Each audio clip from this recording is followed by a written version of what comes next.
Welcome to Bass Habits episode number 89.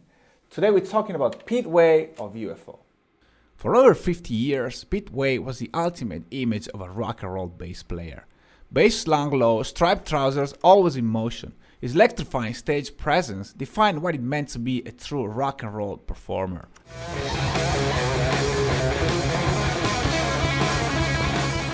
From three legendary stints with UFO to rocking out with Wasted, the Pete Way Band, and even Ozzy Osbourne, Pete's raw energy and undeniable talent cemented his place in rock history. Tone plays a key role in defining Way's legacy. Despite the Gibson Thunderbird being the instrument that stands out the most, becoming a signature part of his look and sound, during UFO's heyday, he used the Fender Precision bass. This, along with his trademark striped trousers, heavily influenced the stage appearance of another British icon, Steve Harris, and possibly Nicky Sixx too. Regarding amps, Way used mainly Ampeg and Marshall major guitar amps, as British as it gets. One thing that stands out on the early UFO records is how tight and punchy the rhythm section is.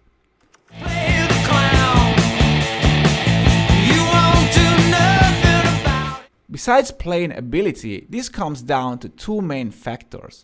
First, there is the meat and potatoes nature of Way's playing, solidly backing up the guitar on the main part.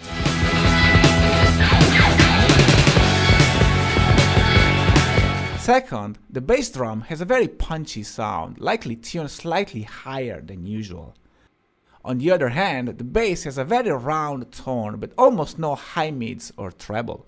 As a result, the kick drum sits inside the bass tone rather than below it, as it's typical. This combination creates the distinct punchy effect heard on early UFO records, further boosted by the tape compression, which naturally enhances the low ends.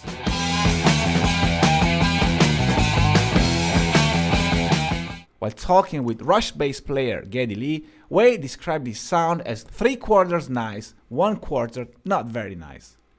In UFO, Pete's role was to embellish the songs and make them even more catchy in an extremely tasteful way. In Only You Can Rock Me, the bass plays beautifully around the guitar and vocal melody in the chorus.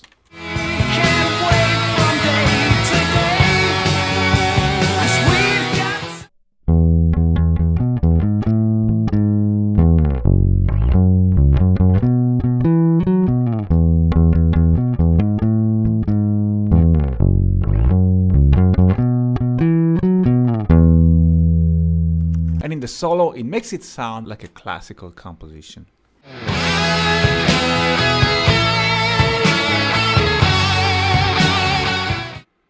A very similar combination adds value to the great instrumental section of Rock Bottom.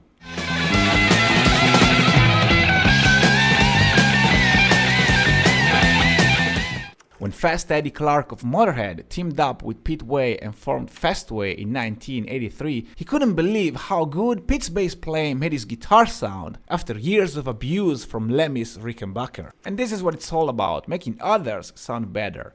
On Love to Love, the bass fills the empty spaces with some little ascending runs.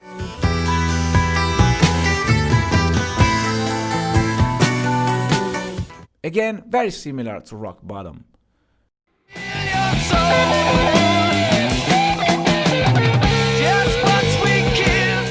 In the verse of Sweet Little Thing, the bass mimics the vocal line, reinforcing the melody and creating movement. What I intend to do, don't you make a move. Interacting with the vocal part is definitely one of Way's specialties.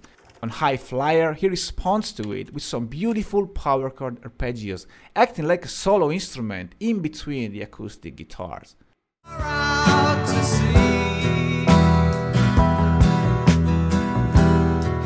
Another power chord arpeggio supports the intro of Dr. Doctor.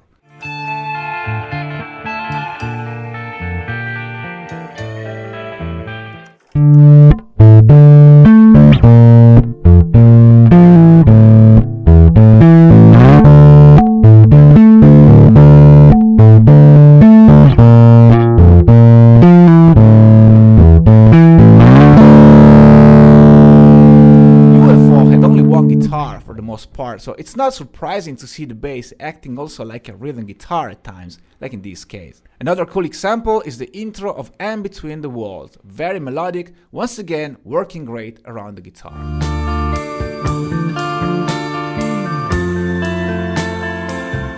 On "Cherry," the bass plays the main riff using the open D string, making the track unique.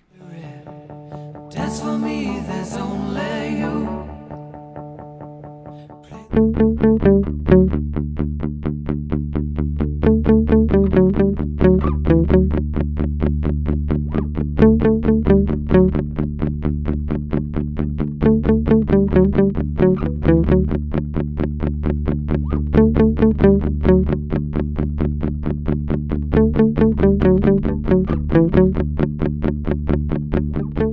On "Too Hot to Handle," the bass has a more foundational approach and pushes the rhythm between the first and second part of the verse using different rhythm figures. Baby, too hard to handle. Sha-la-la-la. On "Hot and Ready," the bass carries the groove with some very English punctuated quarter notes in the verse.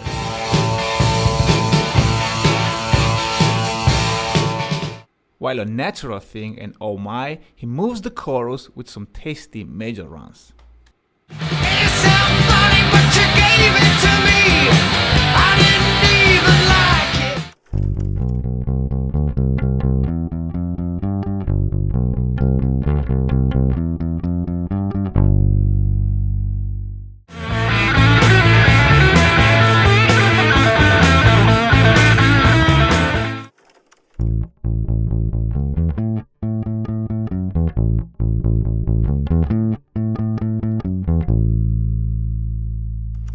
Pete Way wasn't just a bassist, he was a rock and roll icon, leaving behind a legacy that still echoes through the music world today.